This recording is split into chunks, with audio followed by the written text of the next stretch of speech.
we're back with Sun on Sports. Again, I'm Mike Shaughnessy, joined this week by John Sherman and Nick Clark. Guys, track and field season obviously builds up to early June when the Minnesota High School League state meet is held. But there were some pretty significant events held this week. Many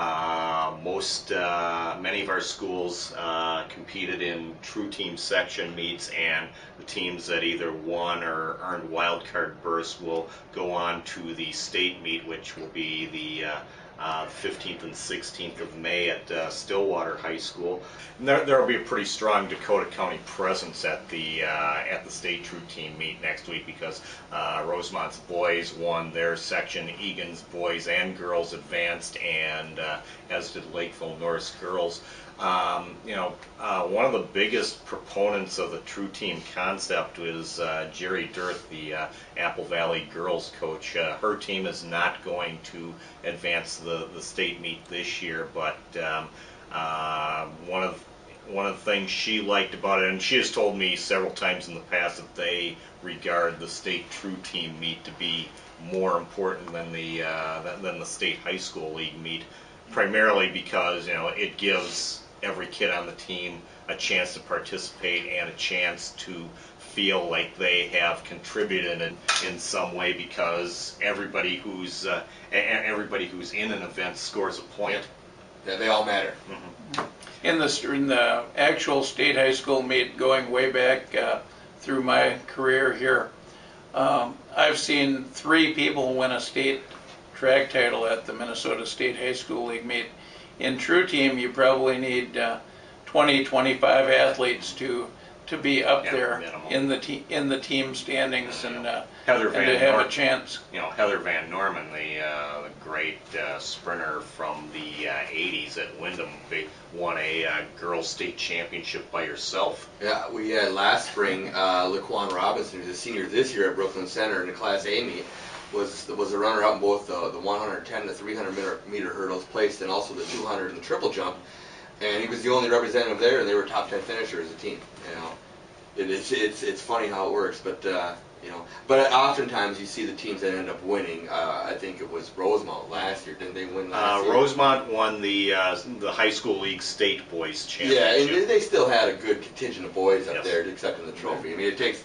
Yeah, I think there were 8 or 9 boys in the high school league yearbook team picture at least. So that's a pretty good showing. But if you get 8 or 9 boys that win and leave with 10 to 15 medals around their neck, you're going to score enough points, or it makes it interesting at Hamlin there in June.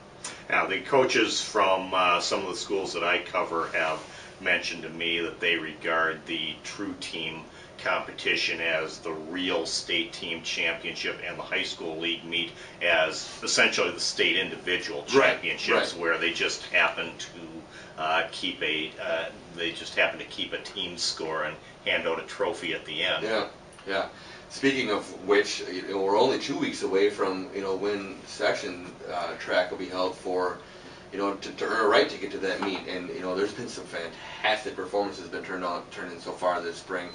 A couple notable ones, I guess, out of my area. A couple pole vaulters, Champlain Park's Josh Owens, and Armstrong senior Blake Weimerskirch, who was the individual state champion last year. Both cleared 14 feet this year. I think as of this week, that was still the best in the state. I know we're just 2 weeks out now of the running of the Hamlin Elite Meet, and I know we saw some times there and some impressive performances there. Armstrong had a sophomore, Sid Risha Floyd, who won the girls 100-meter dash at Hamlin. Champlain Park's boys 4x2 team was second there. They're defending state champions in that meet. And that relay is actually pretty interesting, the way they put that together.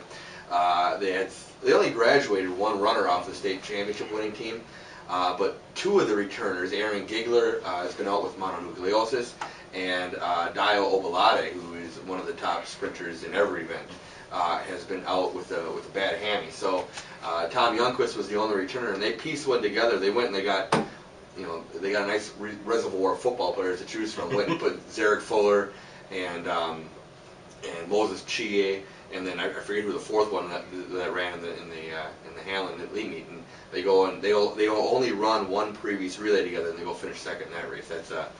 you know, it's nice to have that speed to pick from. Hockey's, I know, is a lot of the same, you know, qualities. It's tough. The main thing you needn't realize is to get the baton around the track without dropping it. Yeah. It's surprising when you're subbing people in that they're able to do that. That's very impressive. Yeah.